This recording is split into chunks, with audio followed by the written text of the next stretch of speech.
Yes, chapter 27. None of the others appear to have noticed our absence. More guardians, or promised, has shown up, and we now had almost 50. It was veritable army, and much as with the Strigoi, the numbers were unprecedented. Aside from old European legends of great epic battles between our races, we had more guardians on campus. But some had to stay behind to protect the school. A lot of my classmates had been drafted for the duty, but about 10 or so, including me, were accompanying the others to the cave. And here, after departure, we met again to go over the plan. There was a large chamber near the far side of the cave, and it made the most sense of the Strigoi to be there so they could head out right away once night came. We were going to attack from both ends. 15 guardians could go in from each side, accompanied by 3 Mora each. 10 guardians could remain at each entrance to hold back any escaping Strigoi. I was assigned to watch the entrance on the far side. Drummond and my mother were part of the groups actually going inside. I wished desperately that I could have been with them, but I knew I was lucky to be along belong at all. And on a mission like this, every job was important. Our little army set out, moving at a brisk pace to cover the 5 miles. We figured that it could take a little over an hour, and there could still be enough daylight for the fight and return trip. No Strigoi could have been stationed outside on guard duty, so we could reach the caves undetected. Once our people were inside, however, it was almost a given that the Strigoi superior hearing could immediately alert them to the attack. There was little conversation as we approached. No one felt like chatting, and most talk was a logistic nature. I walked with a known voice, but every once in a while I have glanced over and met Drummond's eyes. I felt like there was an invisible bond between us now, so thick and intense that it was wonder everyone could not see it. His face was battle serious, but I saw the smile in his eyes. Our group split when we reached the closest entrance to the cave. Drummond and my mother were going in there, and I was given them one last glance. My feelings had little to do with my earlier romantic interlude. Everything I felt was worry I could never see them again. I had to remind myself that they were tough, two of the best guardians out there. If anyone could ever come out of this, it was them. I was the one who needed to be careful, and as we walked the half mile around the mountain's base, I carefully placed my emotions in a small compartment in the back of my mind. They could have to stay there until this was over. I was in battle mood now and could not let my feelings distract me. When we were almost to our entrance, I caught a silver flash at the corner of my eyes. I had been keeping the assorted ghostly images that lived outside of the walls away, but this was one I wanted to see. Glancing over, I saw Manson. He stood there, saying nothing, wearing his perpetual sad expression. He still seemed unusually pale to me. As our group passed by, he held up one hand as a farewell or benediction, I don't know. At the cave's entrance, our group split up. Alberta and Stan were leading the group up. They stood posed in the entrance, waiting for the exact time they could agree upon with the other group. Miss Cambrick, my magic teacher, was among the Morai group with them. She looked nervous but determination. The moment came. The adults disappeared. The rest of us stood there, lined up in the ring around the cave. Grey clouds hung in the sky. The sun had begun its descent, but we still had a while. This is going to be easy, murmured Meredith, one of the 3 other girls in the senior class. She spoke uncertain, more to herself than to me, I think. A slam dunk. They could all take out the Strigoi before any of them realize it. We won't have to do anything. I hope she was right. I was ready to fight, but if I don't have to, I could mean everything had gone as planned. We waited. There was nothing else to do. Every minute felt like an entity. Then we heard it, the sound of fighting, muffled cries and grunts, a few screams. All of us tensed, bodies were rigid, as nearly snapped Emil was our leader on this, and he stood closest to the entrance, stake in the hand and sweat forming on his brow as he peered into the darkness, ready for any sign of Strigoi. A few minutes into it, we heard the sound of footsteps running towards us.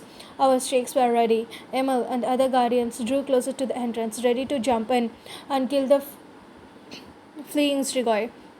But it was not Strigoi who came out, it was Abby Badika. She was scrapped and dirty, but otherwise she was alive. Her face was frantic and streaked with tears. At first she screamed when she saw all of us. Then she realized who we are and collapsed into the arms of the first person she could get to, Meredith. Meredith looked surprised, but she gave Abby a hug of reassurance. It's okay, Meredith said. Everything is okay. You're in the sun. Gently, Meredith unwrapped Abby and led her to the nearby tree. Abby sat at its base, burying her face in her hands. Meredith returned to her position. I wanted to comfort Abby. I think we all did, but it could have to wait. A minute later, another Morai came out. It was Mr. Ellsworth, the teacher I could had in fifth grade. He too looked worn, and his neck showed punch marks. The Strigoi had used him for feeding, but had not killed him yet. Nothing less, despite the horrors he must have faced. Mr. Ellsworth was calm, his eyes alert and careful. He recognized the situation and immediately stepped out of our circle. What's going on in there? Asked Emily, his eyes on the cave. Some of the guardians had earpiece, but I imagine in the midst of battle it was hard to report back. It is a mess, said Mr. Ellsworth, but we are getting away in both directions. It is hard to tell who is fighting who, but the Strigoi are distracted and someone, he frowned. I saw someone using fire on the Strigoi. None of us answered. It was too complex to get into right now. He seems to realize that and withdrew to sit near a still sobbing Abby. Two more Morai and a Dampier I don't know soon joined Abby and Miss Ellsworth. Each time someone came out, I prayed that it could be AD. We had 5 victims so far, and I had to assume the others were escaping at the entrance closest to the school. Several minutes passed, though, and no one else came out. My shirt was drenched, soaked through the sweat. I had to shift my body on the stake every once in a while. My grip was so tight that my fingers were locking up. Suddenly, I saw Emil Finch. I realized he was getting a message through his earpiece. His face showed intense concentration, and then he murmured something back. Looking up at us, he pointed at 3 non-voice. You. Take them back to the school.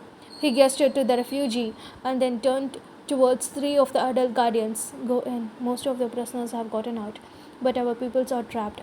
There is a stalemate. The guardians moved in without hesitation, and a few moments later the non-voice and their charges took off. That left 4 of us, 2 adults, Emil and Stephen, and 2 non-voice, me and Shane. The tension around us was so thick we could barely breathe. No one else was coming out. No more reports were being made. Emily glanced up and looked alarmed. I followed his gaze. More time had passed than I realized. The sun was significantly lower. Emil suddenly flinched again as another message came through. He looked at all of us, his face troubled.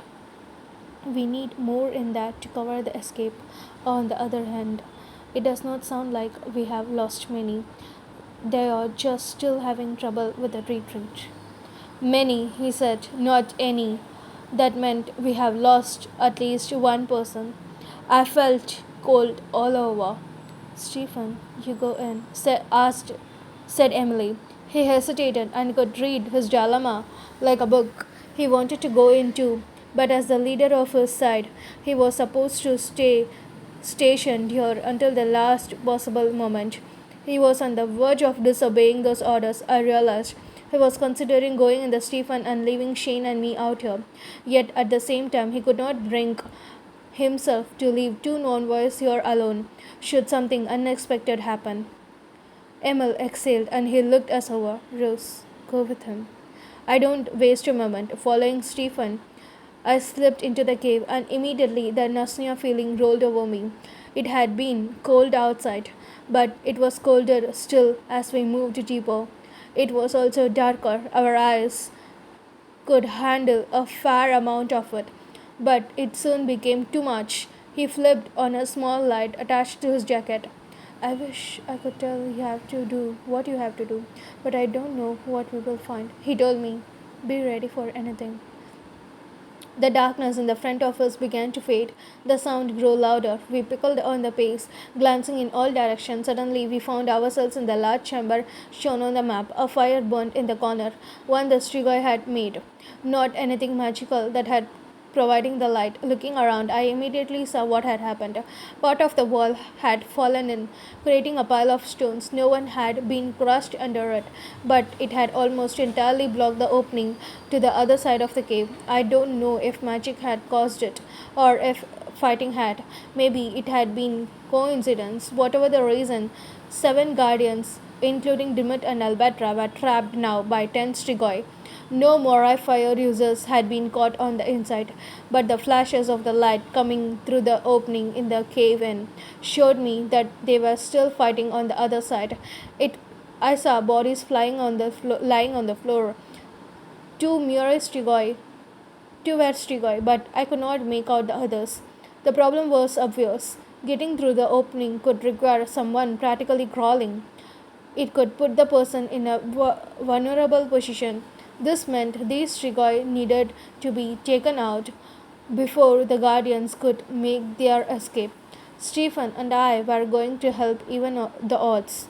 We came up from behind the Strigoi, but three of them sensed us somehow and turned towards us. Two jumped Stephen and other came to me.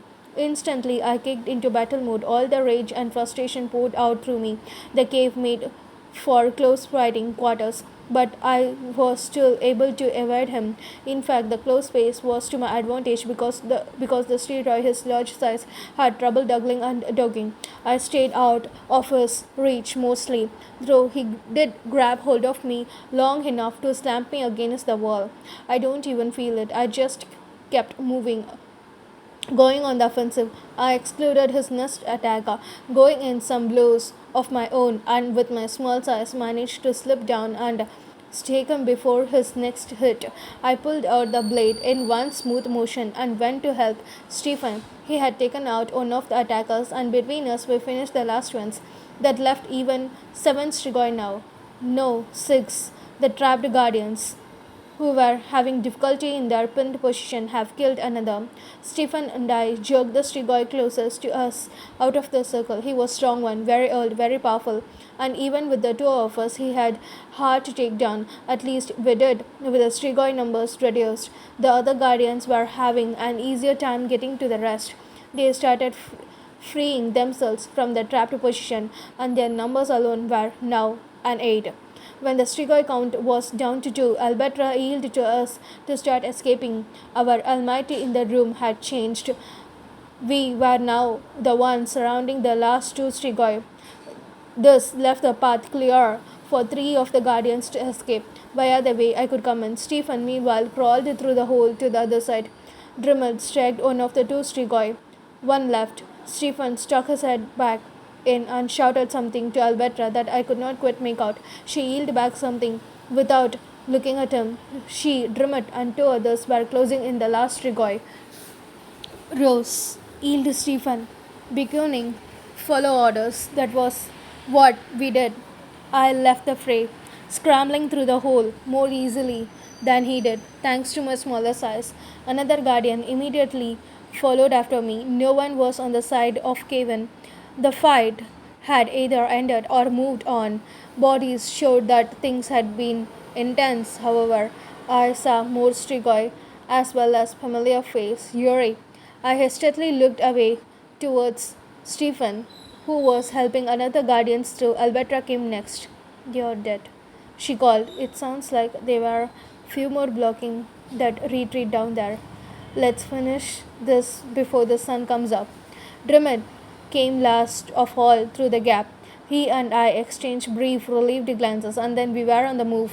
This was a long part of the tunnel, and we hurried down it, anxious to get our remaining peoples out. At first, we encountered nothing, and then flashes of light indicated a fire up ahead. Miss Crambach and my mother were fighting three Strigoi. My group closed in, and in seconds the Strigoi were down. That's it for this group, my mother gasped out. I was grateful to see her alive too, but I think there are more. here than we thought.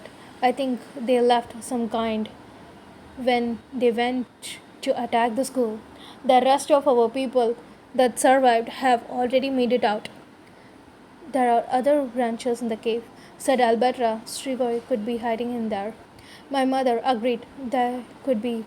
Some know they have overwhelmed and are just going to wait us out and escape later. Others may come after us. What we do? Asked Stephen. Finish them off or retreat? We turned to Alberta. She made a quick decision. We retreat. We got as many as we could. The sun is dropping. We need to get back behind the woods. We took off, so close to the victory, fueled by the disappearing light. Drummond was beside me as we moved. Did Eid get out? I had not seen his body, but I had not been paying much attention either. Yes, said Drummond, breathing raged. God only know how many Strigoi he could fight today. We had to practically force him out. He wanted to fight. That sounded like Eid. I remember this curve. My mother said as we rounded a corner, it is not further. We should see light soon. The further, we were only guided by the jacket's light. I felt the Nasnuya only a split second before they attacked. At a T in section, 7 Strigoi jumped us. They could let the earlier party escape, but they could be lying in wait for us. 3 on the one side and 4 on the other. One guardian, Alan, never saw it coming. A Strigoi grabbed him and snapped Alan's neck so quickly that it looked effortless. It probably was. It was such a minor to what had happened to Manson that I nearly came to stand still. Instead, I doubled back, ready to get into the fray. But we were in the narrow part of the tunnel, and not all of us could get through to the Strigoi. I was stuck in the back. Miss Cambra was beside me, and she had enough visibility to light up a couple of the Strigoi, making it easier for those guardians in the fight to strike them. Alberta caught a glimpse of me and couple guardians. Start retreating. She yelled. None of us wanted to leave, but there was not much we could do. I saw one guardian fall and my heart lunged. I don't know him, but it does not matter. In seconds my mother was on the Strigoi attacker, driving her straight into his heart. Then I lost the sight of the fight as I rounded another corner with the 3 guardians with me. Further down the corridor, I saw a faint purplish light, the exit. Faces of the other guardians peered in at us. We made it. But where were the others? We ran to the exit, emerging into the air. My group clustered by the opening, anxious to see what had happened. The sun, I was dismayed to see, was nearly gone. The nausea had not left me, which meant Strigoi was still alive. Moments later, my mother's party came tearing down the hall. By the numbers, one more had gone down. But they were so close. Everyone around me tensed up. So close, so close, but not close enough. 3 Strigoi lay in wait in other of the alcoves. We have passed them, but they could let us go by. It all happened so fast, no one could have reacted in time. One of the Strigoi grabbed Crystal, his mouth and fangs going for her cheek. I heard a strangled scream and saw blood everywhere. One of the Strigoi went for Miss Cramback, but my mother jerked her away and shoved her forward towards us. The third Strigoi grabbed Drummond. In all the time I could know him, I could never seen Drummond flatter. He has always faster, always stronger than everyone else. Not this time. This trigger had caught him by surprise, and that slightly edge was all it had taken. I started. It was the blunt trigger, the one who had spoken to me in the battle. He grabbed Drummond and pulled him to the ground. They grappled. Strength against strength, and then I saw those fangs sink into Drummond's neck. The red eyes flickered up and made connect with my own. I heard another scream. This time it was my own. My mother startled to double back towards the fallen, but then 5 more Strigoi appeared. It was Chose. I could not see Drummond anymore. I could not see what had happened to him. Indigestions flashed over my mother's features as she tried to decide to flee or flight, and then regret all over her face. She kept running towards us and the exit. Meanwhile, I was trying to run back inside, but someone was stopping me. It was Stan. What are you doing, Rose? More are coming. Don't you understand? Drummond wasn't there. I had to get Drummond. My mother and Alberta burst out, dragging Miss Crumback. A group of Strigoi were after them, skidding to a halt just at the edge of the wing light. I was still fighting Stan. He don't needed the help. My mother grabbed a hold of me and tugged me away. Rose, we have to get out of here. He isn't there. I screamed, starting as hard as I could. How could I have killed Strigoi and not been able to break free from these two? Drummond is there. We have to go back for him. We cannot leave him. I was rambling, hysterical, shouting at them that we had to go rescue Drummond. My mother shook me hard and leaned closer, so there was only a couple inches between us. He is dead, Rose. We cannot go back in there. The sun will be down in 15 minutes and they are waiting for us. We are going to be in the dark before we can get back to the wards. We need every second we can get. It still may not be enough. I could see the Strigoi gathered at the entrance, their red eyes gleaming with anticipation. They completely filled the opening. 10, I believed, maybe more. My mother was right. With their speed, even our 15 minutes lead might not enough, and yet I still could not take a step. I could not stop staring at the cave back where Dremet was, back where half my soul was. He could not be dead. If he was, then surely I could be dead too. My mother slapped me, the pain snapping me out of my daze. Run, she yelled at me. He is dead. You're not going to join him. I saw the panic in her own face, panic over me, her daughter getting killed. I remember Trimit saying he could rather die than see me dead, and if I stood there stupidly letting the Strigoi get me, I could fail both of them. Run, she cried again, tears streaming down my face. I ran.